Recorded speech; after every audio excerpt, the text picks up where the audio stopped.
Les doy a todos y todas la más cordial bienvenida a esta charla abierta que tenemos organizada por la Sociedad Chilena de Neuropsicología Clínica. Para quienes no conocen a la sociedad es una agrupación profesional de psicólogos especializados en neuropsicología, por lo tanto neuropsicólogos clínicos, y que como una de sus objetivos tiene que ver con la difusión de la neuropsicología clínica y de las buenas prácticas. Invitamos a colegas que tienen una trayectoria importante en estos temas a compartir con nosotros su experiencia y lo que ellos saben, ¿cierto? Les aprovecho de contar, antes de partir, que todas estas charlas quedan después colgadas en el canal de YouTube, así que ahí se los dejo en el chat, el canal. Pueden ahí seguir ese canal, pueden seguir las redes sociales, pueden también hacerse socios de la sociedad, y ahí les puedo también dejar información de la página de la sociedad donde ustedes pueden ver los criterios para formar parte. Bueno, y más allá de esa introducción general, quiero darle la bienvenida a Carmen Olbrich hoy día. Muchas gracias, Carmen, por acompañarnos. Em, Carmen es una colega con la que hemos estado colaborando hace ya muchos años. Carmen es neuropsicóloga clínica, miembro fundadora de la Sociedad de Neuropsicología. Ella actualmente trabaja en la Clínica Los Andes, y también su consulta es un centro que se llama Neuroestrategia, em, y tiene un magíster en neuropsicología de la Universidad de Salamanca. Nosotros invitamos a Carmen que nos hablara de este tema porque por muchos años ella ha trabajado en epilepsia, especialmente acompañando, evaluando y apoyando a las personas y familias con epilepsia. Así que te damos la bienvenida, Carmen. Muchas gracias por acompañarnos. Muchas gracias, Cristian, por la invitación y por esta iniciativa de la sociedad que me parece muy buena para ir conociéndonos y ir compartiendo conocimientos. Así que, bueno, un placer para mí. Vale, entonces te doy la palabra. Como te comenté, la idea es que por una media hora más o menos nos Ya, cuentes sobre el perfecto. tema y después abrimos el micrófono y las Mm, preguntas Súper. Entonces hago la charla de corrida y después las preguntas sí, que surjan al final. Ya. mejor.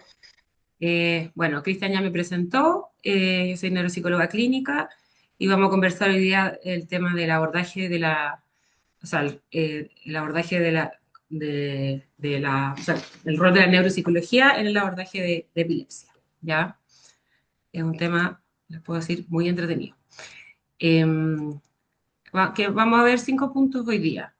Epilepsia, definición y crisis, comorbilidades y calidad de vida, Código Internacional para categorizar deterioro cognitivo en epilepsia, cirugía, el caso de un paciente antiguo, histórico, H&M, y el tema de la rehabilitación. Y para cerrar, claves clínicas, y les voy a contar un poquito de lo que se trata el Purple Day. ¿Ya? Primero, antes eh, de empezar yo a hablar, les quería preguntar, ¿qué se imaginan ustedes con la palabra epilepsia? Pueden escribir por el chat si quieren. O sea, ¿en qué piensan? O sea, epilepsia, ¿qué se les viene a la cabeza? Eh, de primera. Yo creo que una palabra que evoca hartas imágenes.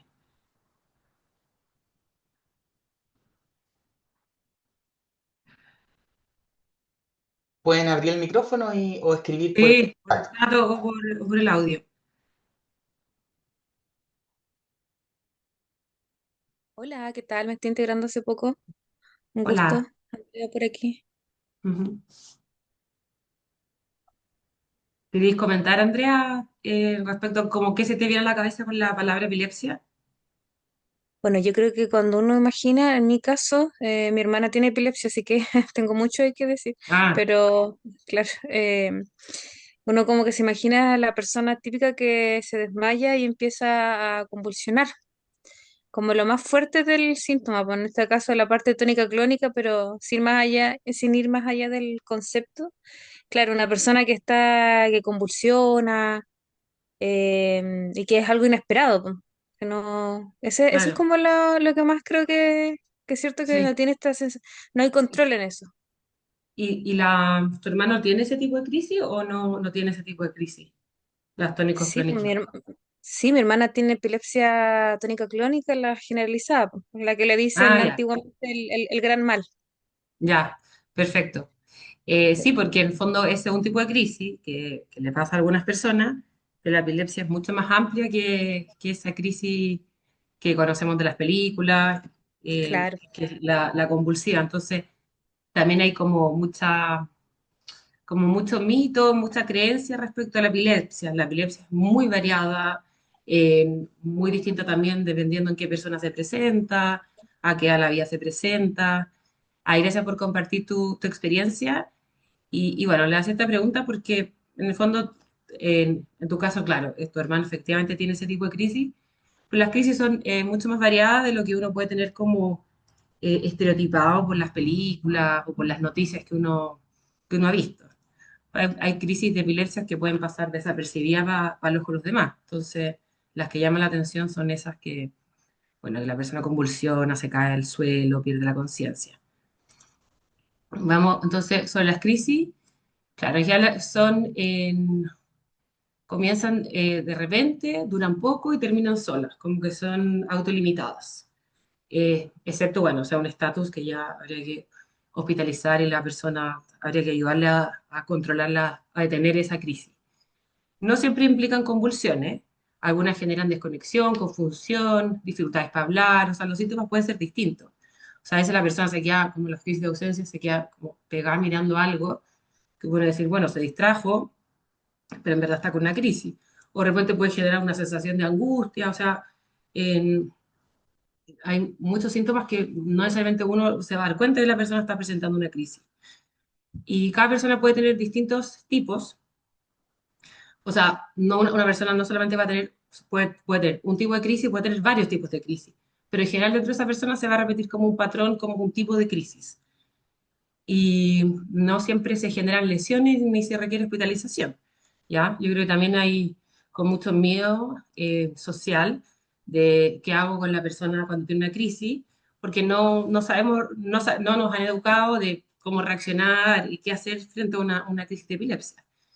Y lamentablemente eso hace muchas veces que contribuya al aislamiento y al estigma de las personas que tienen epilepsia, por el miedo a decir, o sea, compensar qué hago si estoy con una persona, no sé, en el trabajo y tiene una crisis, mejor no trabajo con él o me evito esta situación. Eh, bueno, así muy en cortito, porque el diagnóstico realmente lo hacen los neurólogos, entonces contarles que existe la Liga Internacional contra la Epilepsia, que es, bueno, la institución, digamos, que lidera como los consensos respecto a la epilepsia, cómo tratarla, cómo diagnosticarla. Bueno, tiene una buena trayectoria y es muy validada a nivel internacional. Y así como criterios diagnósticos, muy resumidos, pueden ser dos o más crisis no provocadas separadas por más de 24 horas, una crisis no provocada con riesgo de recurrencia mayor a un 60% en 10 años. O el diagnóstico de un síndrome epiléptico específico. Bueno, estas categorías diagnósticas, o sea, estos criterios hacen que, en el fondo, que el diagnóstico sea como apunta a que sea lo más temprano posible. O sea, no esperar que la persona tenga 5 crisis para diagnosticar la epilepsia. O sea, ya incluso con una, o sea, hay otros factores que fomentan, por ejemplo, una persona tiene un TEC y tiene una crisis de epilepsia, no le van a dar más vueltas, le van a diagnosticar la epilepsia porque ya saben que por el TEC tiene más riesgo de tener epilepsia que la población en general. Entonces, bueno, porque es muy importante el diagnóstico temprano, ¿ya? Entonces, esto muy en simple el tema diagnóstico, pero es importante saber que no hay que esperar mucho para que el diagnóstico se pueda hacer. Y de todas maneras, bueno, está los electroencefalogramas, la resonancia, eh, y descartar otras enfermedades que podrían confundirse con la epilepsia. Así como tipo de crisis, así también en cortito, están las focales que empiezan en una parte específica del cerebro y pueden ser con conciencia o puede estar alterada la conciencia. Y pueden partir focales y después generalizarse y tener estas típicas crisis histórico-clónicas que les contaba en un principio, que son las que la mayoría de las personas piensa cuando se le viene a la cabeza la epilepsia, una persona en el suelo, convulsionando, con pérdida de conciencia, salivando, ¿ya? Las focales pueden terminar en eso, pero no necesariamente. La generalizada, desde el inicio están en ambos hemisferios y incluye las crisis de ausencia, esto como que alguien se queda pegado, como mirando algo, pero no sabe si está distraído o tiene una crisis, y también las tónico-clónicas, las que acabamos de conversar. Eh, no se puede, hay de origen desconocido, no se puede determinar si comienza como focales o generalizadas, pueden presentarse con o sin alteración de conciencia. Y las no clasificadas, bueno, no cuenta con suficiente información para clasificarlas. Esos son como los criterios más sencillos, o sea, más básicos para poder diferenciarla, pero de todas maneras el neurólogo va a ser el que le va a poner el nombre a las crisis que tenga la persona y puede tener una persona focal y generalizada, o incluso de los cuatro tipos, ¿ya? No es que una persona va a tener siempre el mismo tipo de crisis, pero en general se repiten esas crisis que tiene en la misma persona. Bueno, vamos al tema de las comorbilidades y calidad de vida en epilepsia. En epilepsia se habla de las comorbilidades esenciales, que significa que en el fondo en la epilepsia pueden surgir, y es bien frecuente, dificultades cognitivas, emocionales o conductuales que no son necesariamente como la consecuencia directa a las crisis, sino que piensen que en un cerebro que tiene epilepsia, algo está pasando en el cerebro, alguna alteración de algún circuito, de alguna estructura, está teniendo, por así decirlo, un cortocircuito. Entonces, esa misma zona cerebral no solamente puede generar las crisis, sino que también puede generar dificultades cognitivas, dificultades emocionales, dificultades en la regulación de la conducta. Entonces, es verdad que a veces los síntomas son como, no sé, una persona se puede deprimir porque tiene epilepsia y eso le limita mucho en su vida cotidiana, pero a veces también esa prevalencia quizás a un ánimo más bajo o a la ansiedad puede tener que ver con el mecanismo que está alterado en su cerebro. Por ejemplo, zonas más hipocampales, temporales, que tienen mucho que ver con el manejo de las emociones, puede hacerme más vulnerable a tener alteraciones de ese tipo sin que sea la respuesta por yo tener que vivir con epilepsia. Y al final se mezcla todo, ¿ya? Pero en el fondo hay que entender que se habla de comorbilidades esenciales porque son partes de la epilepsia. La epilepsia es una enfermedad cerebral que no solamente incluye crisis de epilepsia, sino también incluye otras alteraciones que vienen por digamos, este cortocircuito que se produce en algún área del cerebro, ¿ya? Em, bueno, y estas comorbilidades son importantes de tratarlas porque pueden afectar igual que las crisis. Una persona con bajo ánimo, con problemas de memoria, eh, o sea, igual eso le va a perjudicar en su estilo de vida, en su bienestar. Entonces desde un principio, siempre hay que ver a la persona como integral y no es solo un cerebro que dispara como, no sé, pues, ondas eléctricas que generan estas crisis, sino que es una persona que tiene un cerebro con un funcionamiento anormal que provoca en red otros síntomas también, ¿ya? Así que las comorbilidades son súper frecuentes y no hay que obviarlas, hay que ir directamente a preguntarlas. Eh, bueno, y tratarlas. Bueno, desde el área como neuropsicológica, podemos ver que hay factores tanto directos como indirectos que afectan en el funcionamiento de la persona. Desde, bueno, su reserva intelectual, bueno, las crisis que tiene, los medicamentos que está tomando, cómo está su ánimo, también la escolaridad que ha tenido esa persona, que serían como los factores más directos. O sea, si una persona está deprimida, por ejemplo, obviamente le va a costar más concentrarse en su vida cotidiana.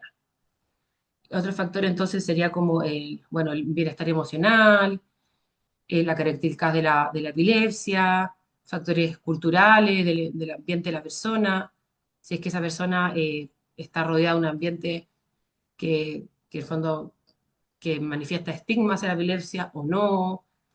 Eh, bueno, cómo se vive también el diagnóstico de la epilepsia, hay gente que le cuesta más aceptarlo, otra que menos.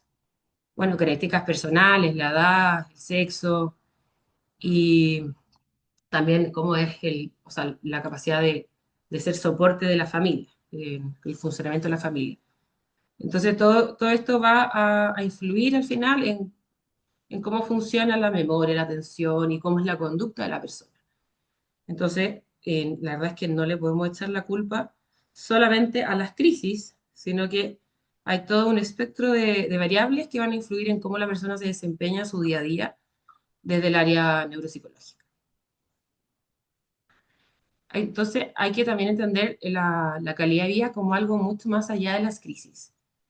Por ejemplo, una persona puede tener un buen control de crisis y mala calidad de vida.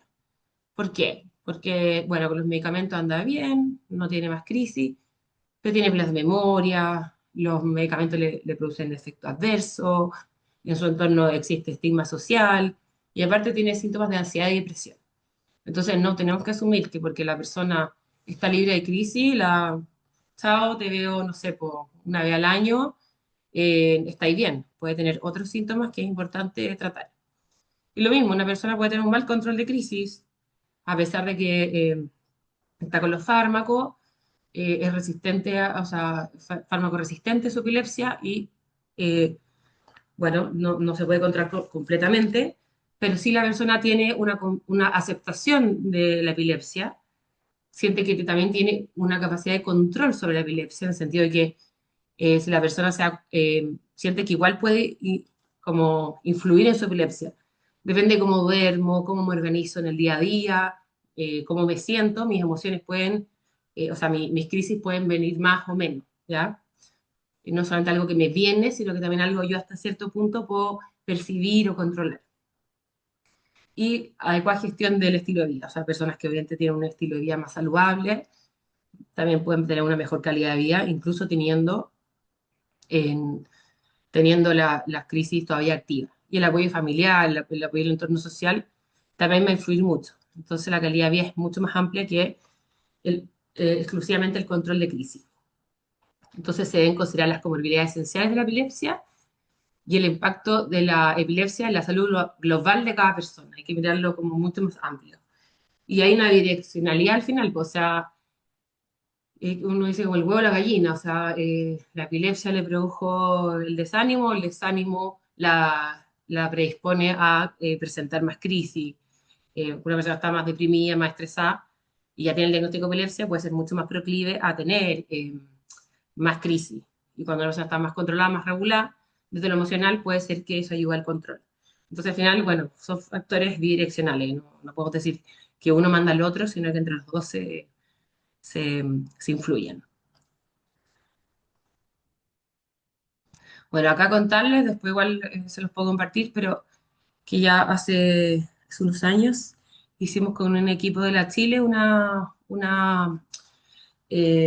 adaptación cultural de una de las escalas más usadas de calidad de vida en epilepsia para la población chilena. Entonces ahí tuvimos, bueno, nos repartimos como en distintos CEFAM, hospitales, para evaluar a personas, o sea, evaluarlas en cómo ellos entendían este cuestionario, para poder adaptarlo como un vocabulario más chileno. Entonces, no se ha hecho la validación como estadística, sino que ya sería como un instrumento más cualitativo, pero de todas maneras sirve como orientativo el poder identificar estas áreas que influyen específicamente en la calidad de vida de las personas con epilepsia. Cada vez más se recomienda usar escalas específicas de calidad de vida y no escalas como de calidad de vida en salud o la que se podría con población general, sino que hay aspectos que son propios de la epilepsia, entonces ideal ocupar escalas hechas para personas con epilepsia. Y esta es chora porque también tiene una parte de que en el fondo es como la percepción de la persona, o sea, qué tanto estos problemas que estoy teniendo, qué tanto a mí me preocupan, qué tanto a mí me afectan. Entonces, bueno, este es un componente que es bastante interesante también entender desde el punto de vista de la persona. Así que bueno, después se los puedo compartir el instrumento para que lo puedan aplicar. Y aparte bueno, o sea, aparte del tratamiento neuropsicológico en sí, otros factores que pueden entonces afectar, o sea, mejorar el funcionamiento neuropsicológico Bueno, los hábitos saludables, el apoyo comunitario y educativo, bueno, la misma rehabilitación cognitiva, terapias psicosociales, psicoterapia y prehabilitación antes de la cirugía de epilepsia. O sea, si queremos que la persona esté mejor desde el aspecto neuropsicológico, cognitivo, conductual, no tenemos que quedarnos solamente en, no sé, po, ir al funcionamiento cognitivo de la persona, sino que tratamos tratar de incentivar hábitos saludables, que la persona se incorpore más bueno, a su entorno, que pueda trabajar, que pueda estudiar, o lo que sea que a esa persona le venga bien, ya, psicoterapia, porque una persona está más integrada, está más contenta, está más informada de su enfermedad y de los hábitos de salud,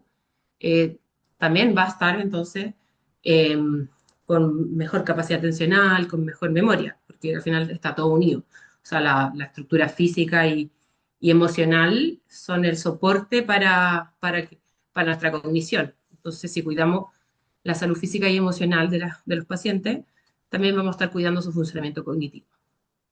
Entonces, también es importante la parte multidisciplinaria, o sea, como neuropsicólogo no nos podemos hacer cargo de todo, y entonces viene muy bien el trabajar en equipo. Y ya, bueno, uno ya parte con un neurólogo y ahí se puede unir terapia ocupacional, fonoaudiología, eh, alguien que haga psicoterapia. Entonces, bueno, es bien variado el tratamiento, depende de lo que necesite cada persona. ¿Cuándo derivar a neuropsicología? En general, así como recomendaciones internacionales, se recomienda derivar apenas la persona se le hace el diagnóstico de epilepsia, porque nos ayuda a tener un basal, o sea, cómo empezó la persona con su epilepsia, porque su funcionamiento cognitivo puede ir variando a lo largo de la evolución de esta enfermedad.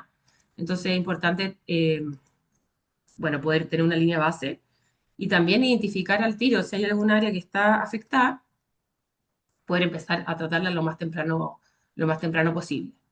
Entonces, bueno, me ayuda a tener una línea base, puedo caracterizar el perfil cognitivo de la persona, puedo ver también, me ayuda también el impacto de tratamiento, o sea, a ver, evaluemos a esta persona cómo funciona después de la cirugía, cómo funciona con este medicamento.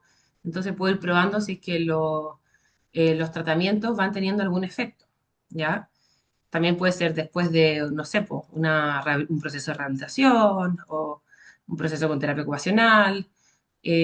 También me ayudan a ver cómo está la funcionalidad de la persona y poder quizás apoyarla no sé, pues, en una mejor adaptación al colegio, al trabajo, a la familia, lo que sea que esa persona pueda necesitar. Ay, se me adelantó una. Ah, no, se me atrasó. Lo que esa persona pueda necesitar. Bueno, también pesquisar temas psicológicos, conductuales, si hay estigma, cómo la persona está llevando el diagnóstico, si lo está pudiendo aceptar o no.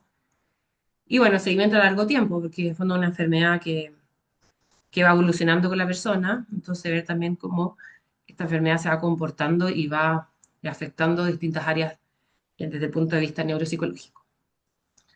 Eh, pues, cosas como generales del funcionamiento cognitivo en epilepsia.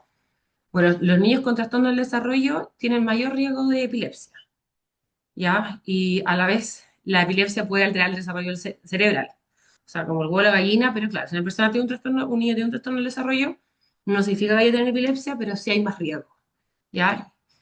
Y a la vez la epilepsia podría colaborar a una alteración cerebral en un niño, bueno, también en un adulto, pero desde etapas tempranas.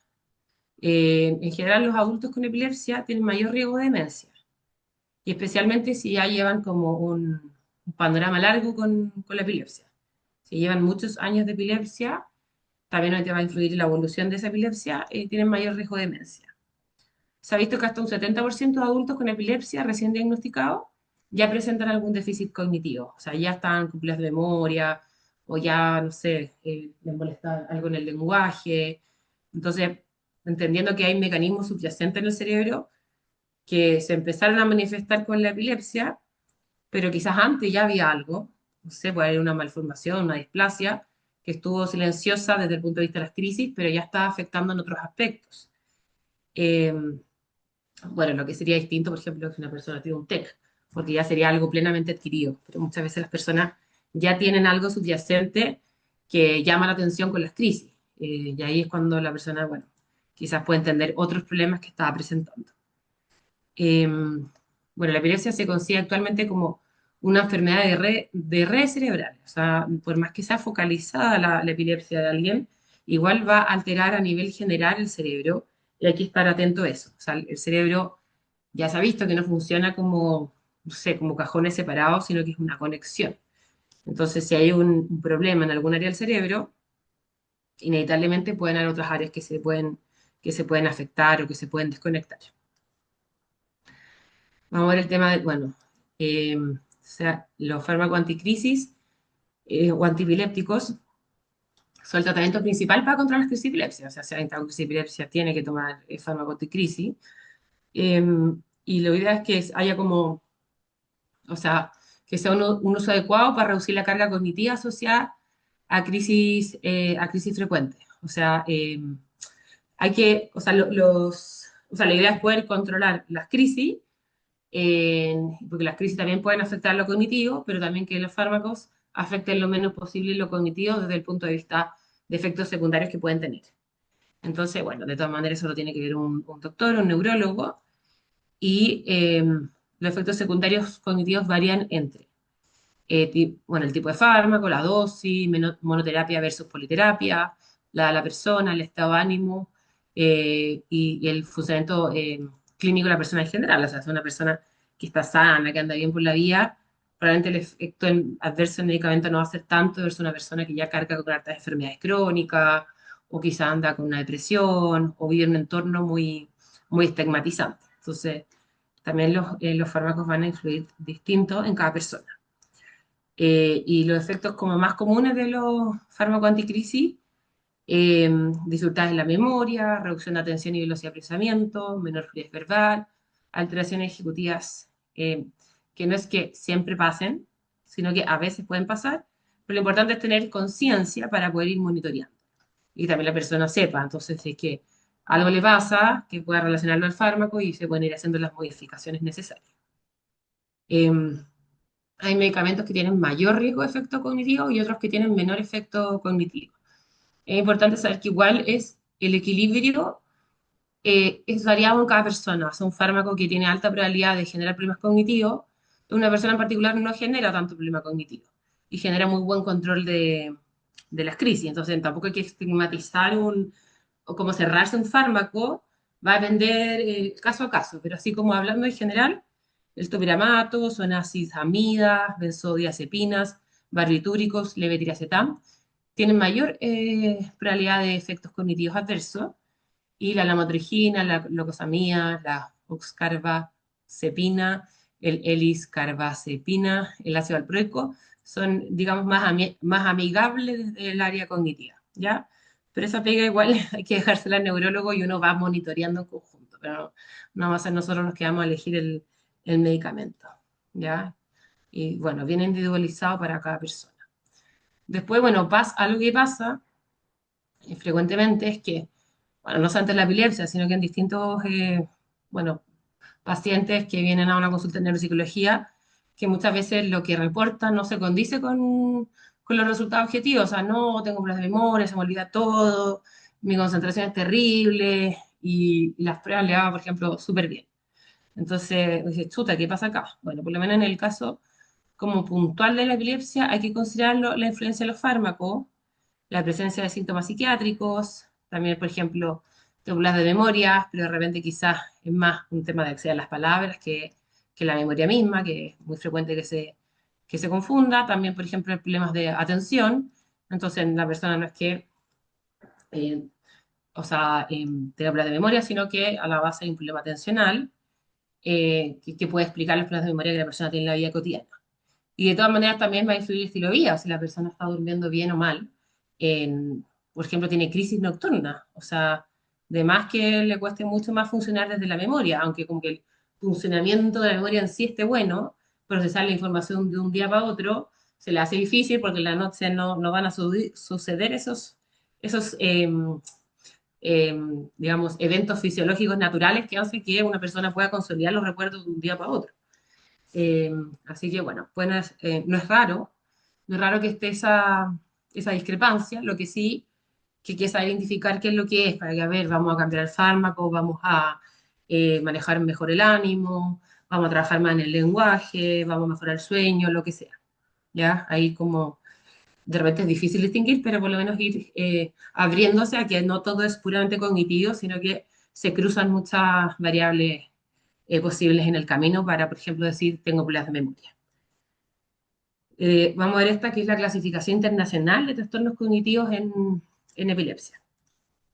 Así como muy en breve, bueno, la Liga Internacional contra la Epilepsia con la Sociedad Internacional de Neuropsicología se juntaron entre el 2020 y 2021 a armar como criterios de clasificación para poder hablar del deterioro cognitivo en epilepsia. Porque, no sé, por los criterios del DCM, trastorno cognitivo mayor, menor, deterioro cognitivo leve, no les servían. O sea, no van con la, cómo es la epilepsia. Entonces ellos se armaron muy bien, armaron su propio sistema, que la idea es que se use lo más posible para que, bueno, para que hayan, o sea, para que haya una comunicación entre clínicos, se puedan tomar mejores decisiones, ayuda también a que los estudios sean comparables. Y bueno, esta clasificación habla de fenotipos. Estaría como el normal, el déficit focal, el bifocal y el generalizado. Y acá hay como una tablita en general para hablar de que un área está alterada. Ellos recomiendan que la prueba está 1,5 de deviación estándar bajo la media, ¿ya? Pero igual es adaptable porque esto es como una recomendación a nivel internacional. Entonces, uno sabe que la validación de las pruebas no son perfectas, la población es muy diversa, entonces de repente también a criterio del clínico se puede usar punto de corte -2 debe ser estándar o -1, ¿ya? Pero la que más ellos han visto como consistencia ha sido la de 1,5, pero va a depender mucho como la población con que se está trabajando y las pruebas que se tienen a mano. No siempre va a ser el 1,5 la mejor. Entonces deja esa libertad también a los clínicos. Entonces, bueno, cuando una persona no tiene ningún área cognitiva afectada, va a ser el normal, el intacto. Después, si una persona tiene un solo dominio, que los dominios que se consideran son el lenguaje, la memoria, la función ejecutiva, la función visoespacial, la atención y la velocidad de procesamiento, va a ser como un dominio cognitivo, no sé, pues, tiene, o sea, el fenotipo cognitivo de un dominio en lenguaje, por ejemplo. Cuando ya tiene más de un dominio afectado, puede ser dos dominios o tres o más dominios. Entonces, que sería como bifocal y el otro sería como, o bidominio, si quieren, y el otro ya sería generalizado, que tiene tres o más de estas funciones alteradas. ¿Ya? Es un algoritmo igual dentro de bien sencillo que nos ayuda a como entender eh, la, digamos, qué tanto abarca su funcionamiento cognitivo. Si es algo más específico en un área o si es algo que ya se ha generalizado y que afecta más de una función cognitiva. En- entonces, bueno, estos estudios con esta clasificación eh, ha ayudado a identificar, que yo creo que igual es antes de que existan estas clasificaciones, pero se ha visto que las personas con epilepsia del lóbulo temporal tienen en general más afectación en los dominios de la memoria y el lenguaje. En las personas con alteración en la función, o sea, focalizar en el lóbulo frontal, tienen más alteración en la atención, velocidad de procesamiento y lenguaje. Y se ha visto que un 30-50% aprox de las personas con epilepsia temporal tienen la cognición preservada y entre un 23-40% de las personas con epilepsia frontal tiene la cognición así conservada.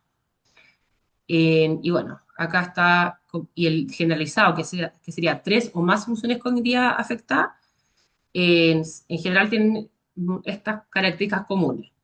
Inicio temprano del tratamiento, menor nivel educativo, mayor número de crisis, mayor riesgo de impacto funcional, necesidad de intervención interdisciplinaria.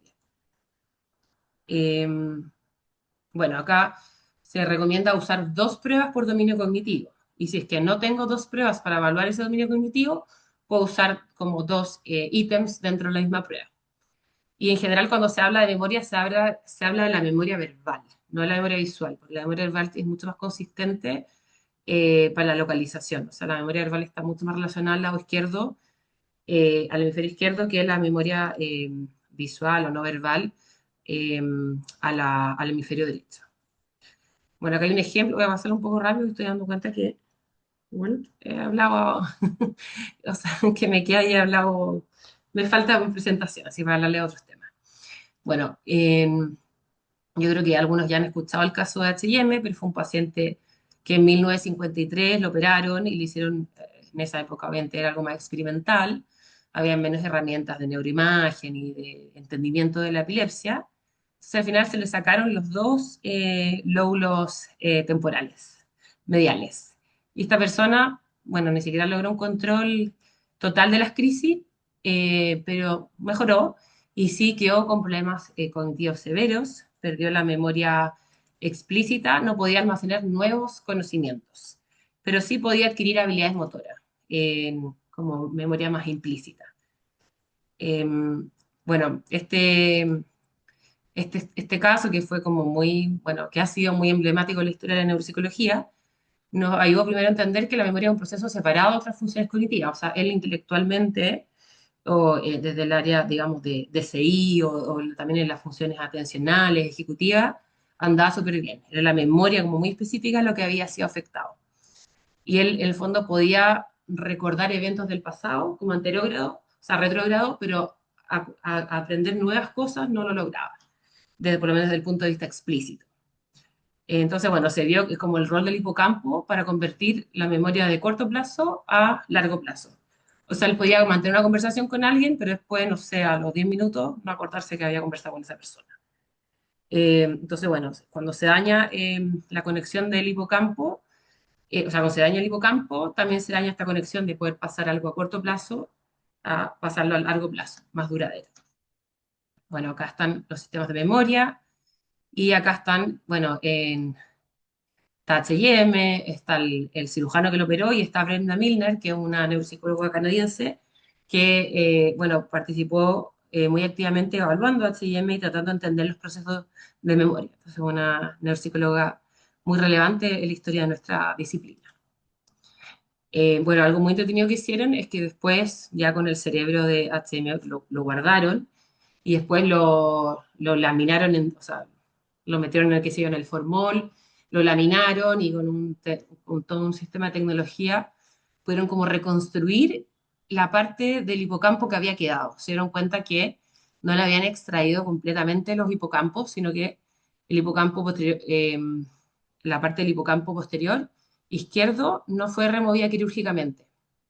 Pero digamos, pedazo de hipocampo que, quedó aislado de otras áreas del cerebro, porque las áreas de alrededor las habían sacado. Eh, bueno, y acá está la amígdala que también la sacaron. Entonces, si bien el hipocampo, tú decís, bueno, tenía hipocampo, podría registrar información nueva, el hipocampo estaba aislado de otras estructuras cerebrales, entonces igual no podía funcionar. Eh, porque la corteza entorrinal, que es la que conecta, acá está la corteza entorrinal, conecta el hipocampo con el resto de con la corteza cerebral, había sido extraído, entonces el hipocampo, por más que estuviese el lado izquierdo bastante conservado, no podía cumplir con esa función, estaba como desenchufado, así que estaba ahí como de adorno, por así decirlo. Entonces, una estructura, entonces, como una reflexión que nos trae este caso, es que una estructura puede, o sea, la pregunta sería, ¿una estructura cerebral puede estar sana pero no funcional?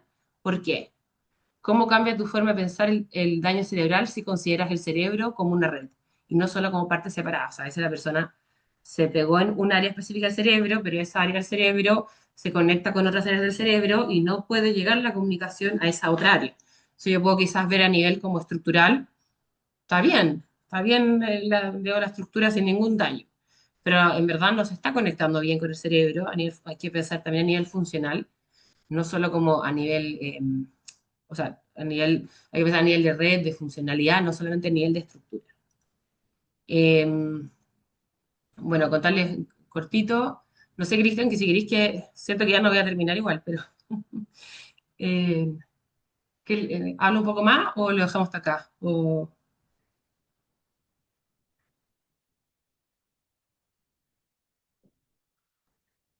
se me hizo corto. Hola, Hola. Eh, ¿pasamos a las espera, preguntas o está ahí? es que igual me queda, entonces no sé si dejar, igual, o que las paso más rápido, como en 5 minutos, por lo menos para hacerle un zoom Sí, dale, y pues. dejo la presentación Cierra igual. y nos Ya, dejamos 10 minutos ya, perfecto. para unas Ya. preguntitas. Bueno, la evaluación previa a la cirugía de epilepsia, que es uno de los tratamientos que también existe en la epilepsia cuando la persona no responde bien a los fármacos o en otras condiciones específicas como tumores cerebrales que tienen mal pronóstico, se hace una evaluación previa. Siempre hay que hacer una evaluación neuropsicológica antes de la cirugía de epilepsia. Nos permite, bueno, entender el perfil de la persona y también tener una línea base para después comparar cómo la persona sigue después de la cirugía.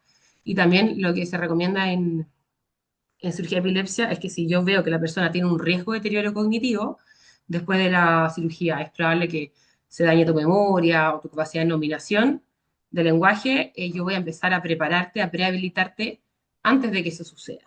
Entonces también es distinto empezar con una rehabilitación después de operado, con el déficit en, digamos, en la persona, versus antes de tener el déficit, poder prepararse y entender bien qué ajustes o estrategias la persona puede empezar a ocupar en su vida cotidiana.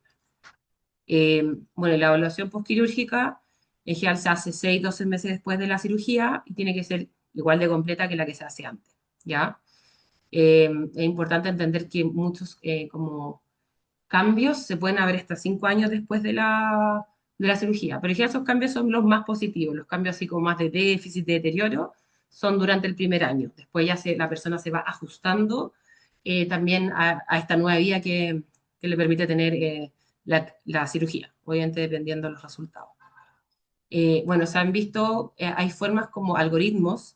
Acá en Chile no tenemos todas esas tecnologías, pero en el fondo uno mete los datos del paciente y un sistema automáticamente te dice, no sé, pues tiene 20% de riesgo de problemas de memoria o de lenguaje. Acá hay que calcularlo un poquito más amateur con los papers, pero en el fondo es importante que sepan que uno puede más o menos predecir si la persona tiene riesgo o no de tener problemas cognitivos después de la cirugía, especialmente con la memoria y el lenguaje, como lo que está más protocolizado.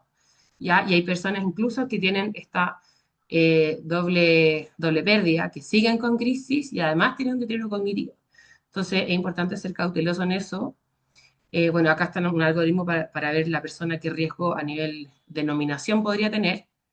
Eh, y entonces, ¿por qué? O sea, es importante considerar eso en las alertas, las alarmas, que de fondo bacán, la cirugía tiene probabilidad de controlar o reducir tus crisis, pero hay que saber que también hay riesgos, otros riesgos que sería que quedes con problemas de memoria, de nominación, incluso muchas veces se habla de costos, porque como que van incluidos en la cirugía. Es tan alto el riesgo de que tú presentís un problema de nominación después de la cirugía, que es un costo que tú estás aceptando por la cirugía. Y bueno, obviamente H&M era otra época, nadie le pudo informar porque no sabían que iba a quedar con esa secuela. Pero bueno, hay muchos H&M que se operan hoy en día que pueden tomar la decisión. Y hay gente que dice, no, no quiero quedar con problema de memoria, prefiero vivir con las crisis, por ejemplo. ¿Ya? O sea, no hay que forzar a una persona a operarse, hay que educarla respecto a los pros y los contras, y bueno, la persona va a decidir según lo que le hace más sentido y poder acompañarlo en el proceso. Bueno, para la calidad de vida en cirugía de epilepsia, se ha visto que lo que más va a ayudar a que la persona mejore su calidad de vida es el control de crisis, que éstas se reduzcan y si la persona queda con libertad de crisis, es lejos lo que más te predispone a una mejoría en la calidad de vida después de la cirugía. Acá ando a contarles en cortito que acá bueno, con Cristian y Camilo, otro psicólogo que trabaja en la Diego Portales, hicimos una revisión sistemática de cómo es la rehabilitación cognitiva en personas con cirugía de epilepsia. En ese entonces, que era el año, no me acuerdo del año, 2023, pudimos encontrar 7 estudios de casos de pacientes con epilepsia, o sea, con cirugía de epilepsia. Era muy heterogéneo, muy variada la población. Entonces, bueno, pudimos sacar conclusiones como bien generales, pero si nos dimos cuenta que una limitación era, bueno, que la mayoría de intervenciones eran breves, eran muy heterogéneas entre sí, entonces poco replicable. Muchas no tenían, no te daban la información de la línea base de la persona antes de la cirugía de epilepsia, sino que todos los como parámetros empezaban después de la cirugía. Entonces, ¿cómo era antes? La persona se recuperó al punto de ser la persona que era antes de la cirugía o simplemente mejoró respecto a cómo quedó después de la cirugía, pero no llegó a ser como antes. Bueno, en general muy centrado en lo cognitivo, la parte emocional, como también la educación respecto a la epilepsia, los funcionamientos las funciones cognitivas, bien acotado, casi no había, y poca transferencia en la vida diaria, o sea, el resultado positivo se consideraba porque la persona mejoraba en la prueba, pero no necesariamente su funcionalidad. Entonces, bueno, recomendaciones, tratar de usar estrategias como más como, bueno, compensatorias y ligadas a la funcionalidad, a la vida real de la persona. Y también, bueno, centrar también la meta de las personas, considerar también las variables psicológicas, de adaptarse a la vida después de una cirugía de epilepsia. Y otro tema que les había mencionado antes, la prehabilitación.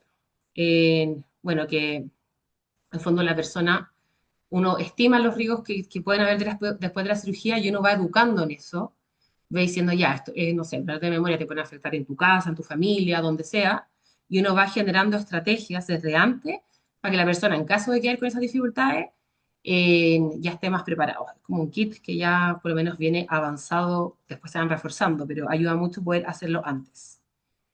Bueno, y acá como un resumen de lo que vimos hoy día, bueno, como habilidades esenciales, que esto va más allá de las crisis, no nos podemos quedar como que la epilepsia es solo crisis, el manejo tiene que ser multidisciplinario y considerar todas las otras variables que pueden afectar en la calidad de vida de la persona, que no es poco frecuente que haya algo más que solo crisis. Después está esta clasificación internacional, bueno, que ojalá se vaya usando más, es bastante nueva, para que haya una comunicación como, o sea, trastorno neurológico mayor, menor, deterioro cognitivo leve, no aplicaría a una persona con epilepsia. Entonces, ojalá usar como los términos más adecuados para esta población. Bueno, todo lo que nos enseñó H&M y el equipo que trabajó con él para ayudarnos a entender el funcionamiento de la memoria, bueno, el tema de la realización cognitiva, que ojalá que sea más ecológica, que también se centre en la funcionalidad de la persona y que incluya la parte emocional y la prehabilitación en caso de cirugía de epilepsia.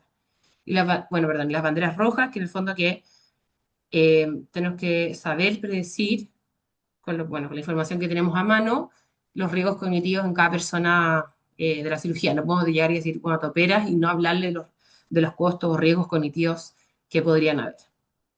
Y lo otro, solamente contarles que existe el Día Mundial de la Epilepsia, que es un día que, bueno, que fue creado por una paciente ya al 2008 con epilepsia, para concientizar sobre la epilepsia, porque hay mucho estigma, mucho desconocimiento, entonces yo creo que es como una deuda que tenemos a nivel social, el poder informarnos más de la epilepsia y también saber relacionarme con la gente con epilepsia sin miedo, sino que entender cómo reaccionar ante una crisis y ya. O sea, no, no ayudar a que sigan estigmatizados o más aisladas las personas con epilepsia.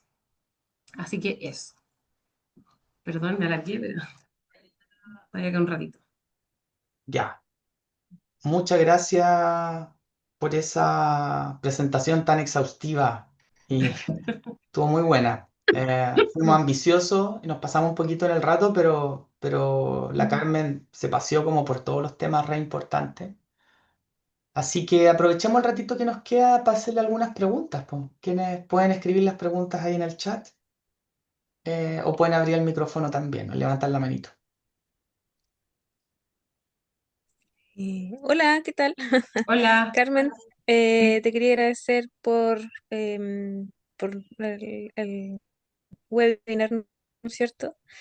Porque claro, yo soy psicóloga, me especialicé más en el área de demencia, estoy en esa área, pero como vengo como familiar psicóloga, estoy un poco aquí em, agradecida porque puedan ayudar y difundir la epilepsia, como dicen, es una enfermedad muy estigmatizada, muy dolorosa y difícil en el tiempo. Mi hermana lleva más de 15 años con esta enfermedad Y solamente quiero decir algo técnico a todos mis colegas que están acá, que bueno que hayan manejado a nivel de cirugías epilépticas y el tema de rehabilitación, pero también hay mucho de un nicho emergente para el neuropsicólogo en el área de después, ¿qué pasa con estos pacientes que tienen epilepsia y tienen estatus epiléptico? Porque después del estatus epiléptico, ¿no es cierto?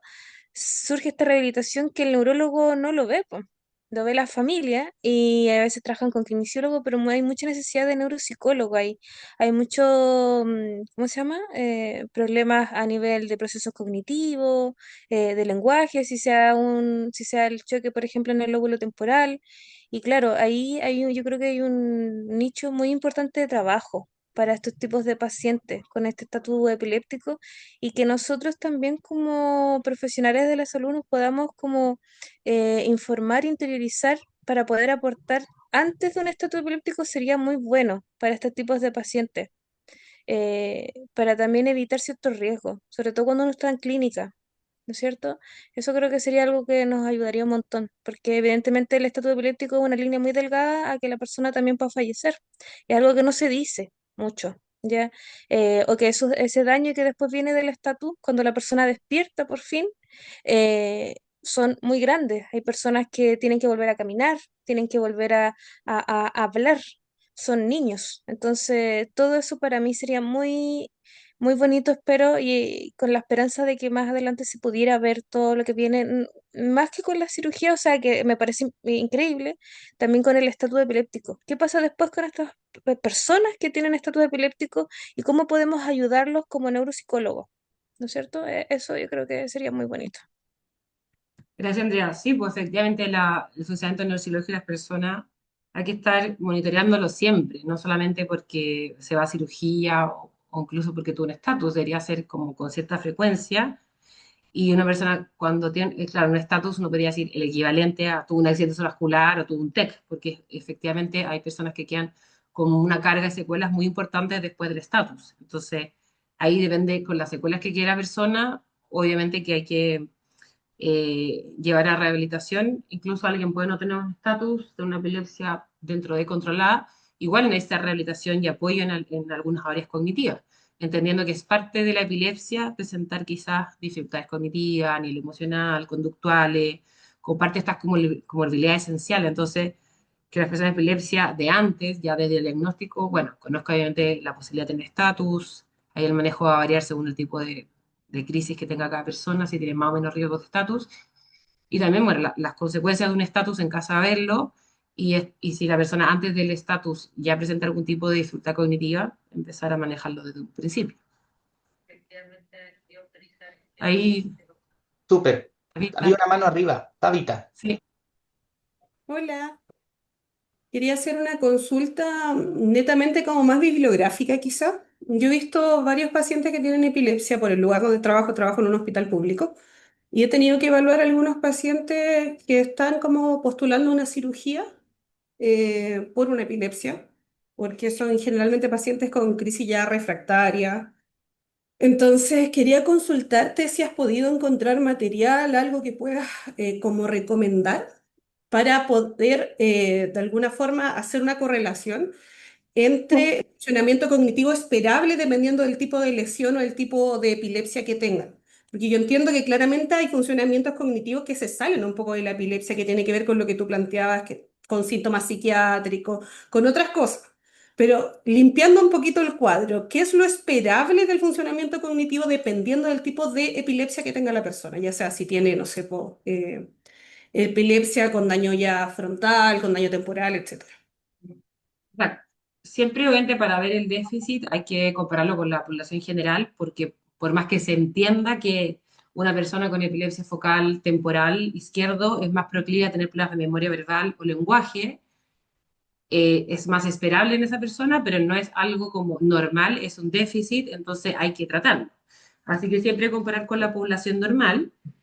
eh, y claro, esto, lo que habla esta clasificación internacional, te puede decir si el déficit cognitivo específico está en un área o está en más de un área.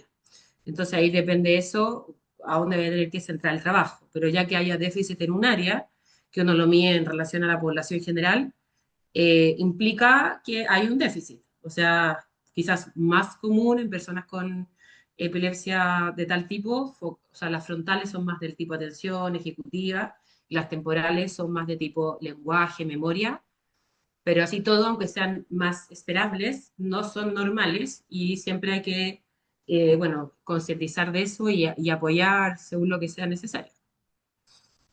Así que hay que comparar con la población normal. Uno lo puede entender en relación a su foco o a su tipo de crisis, pero igual va a seguir siendo un déficit. No porque tenga epilepsia, es normal o es esperable. O sea, es esperable sí, pero no por eso no voy a dejar de tratarlo.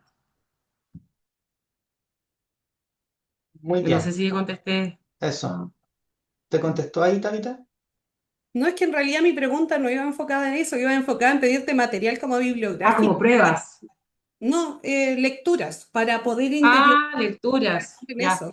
Mira, acá en la presentación están toda la bibliografía. Yo creo que podéis meterte en esta clasificación internacional Ya, que armó la perfecto. ILAE con la Sociedad Internacional de Epilepsia. Yo creo que esa es una Voy a buena buscar eso. Muchas fuente gracias. para poder Apro- como clasificar. aprovecho de contarles, les pongo ahí en el chat que la presentación va a quedar colgada del canal de YouTube de la sociedad para que se metan, se cuelguen del canal, se suscriban. Eso. Y también aprovecho a quienes les interese saber más de la sociedad, ver si quieren inscribirse, si cumplen los criterios para inscribirse, pensando en que también ser parte de la sociedad tiene beneficios, que son, hacemos charlas de supervisión cerrada a los socios, hacemos también descuentos, por ejemplo, ahora hay un descuento para los socios que quieran ir al Congreso de Rehabilitación. Entonces ahí les dejo la página también de la sociedad. ¿Alguna otra pregunta o comentario para... Ahí Andrea está, ahí te comenté Andrea, te dejé el link a la página de la sociedad y ahí hay una página que dice nuevos socios, aparecen como los criterios, el mail, si tenéis consulta nos puedes escribir. ¿Alguna otra pregunta para la Carmen? Bueno, yo quería agradecer a Carmen nuevamente y contestando a la otra colega, Tabita, yo hice hace poco un diplomado de rehabilitación neurocognitiva muy general, pero fue desde España y yo hice mi especialización en España, así que ahí igual han hecho hartas cosas interesantes con las personas que padecen epilepsia.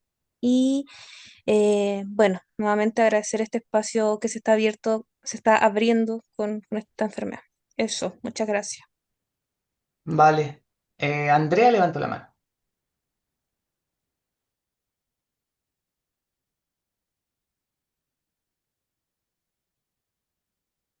¿No? Creo que no. ¿Alguien Ahí más? sí parece, ahí sí. ¿Ahí? ¿Me escuchan? Sí. Sí, no sé dónde, no me veo, ya, pero no importa. Oye, no, una consulta, no sé si han tenido la experiencia, ahí sí, ahí me veo, eh, de trabajar o hacer evaluaciones de personas con epilepsia y comorbilidad, por ejemplo, más déficit atencional y altas capacidades.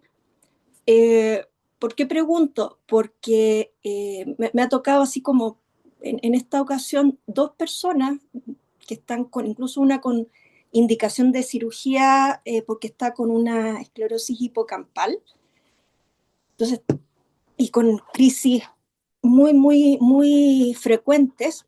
Y claro, la queja subjetiva es de déficit, digamos. No obstante, al hacer la evaluación, ya, eh,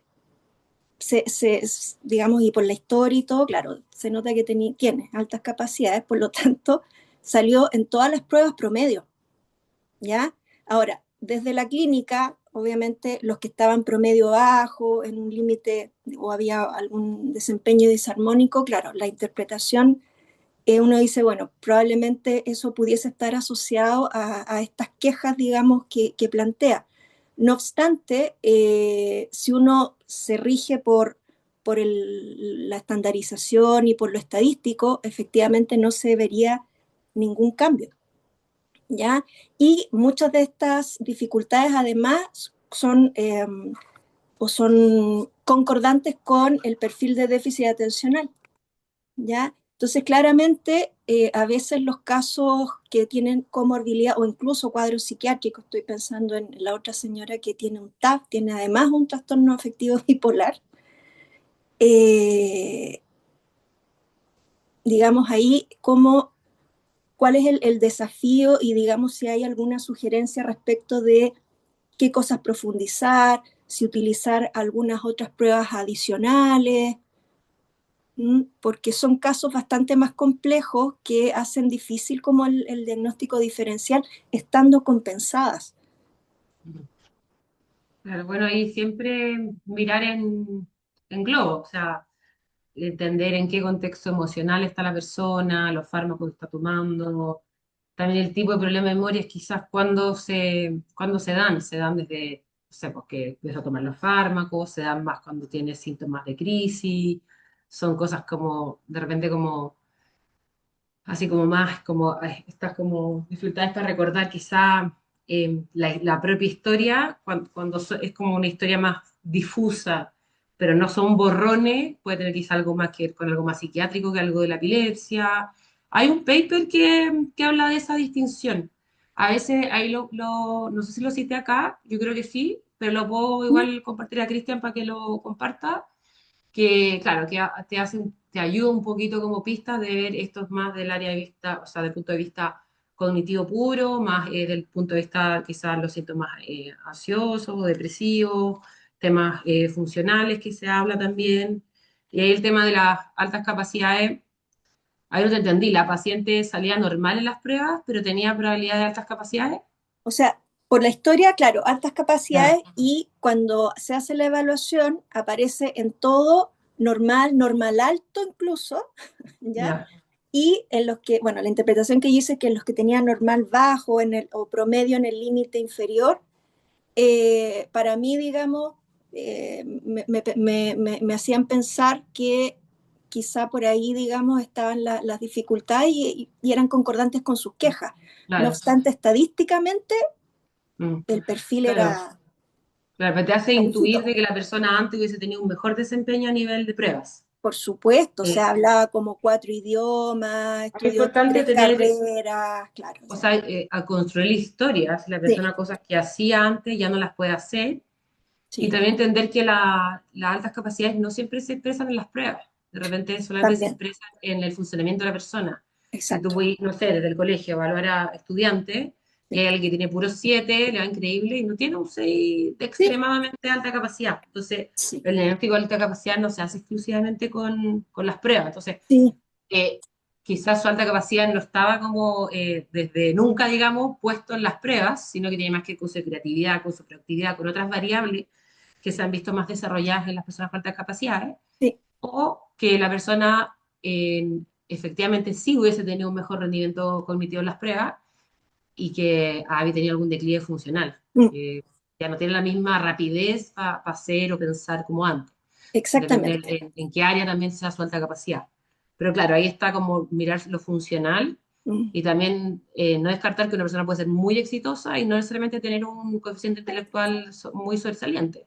Las altas capacidades no son exclusivamente diagnosticadas por mm, medio del CI. Entonces, si no lo sí, tiene, también puede ser que nunca lo tuvo, igual tenía altas capacidades. ujú, Eh, Súper. es, súper, gracias. gracias a ti, Andrea.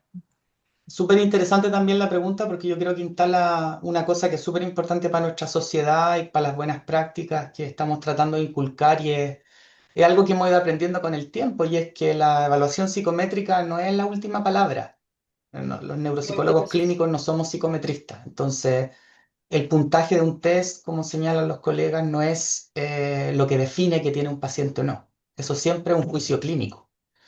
Y siempre hablamos, ¿cierto?, de que la persona la comparamos al menos con dos cosas. Pues la comparamos con un grupo y la comparamos consigo mismo. Y esas dos comparaciones son igualmente importantes.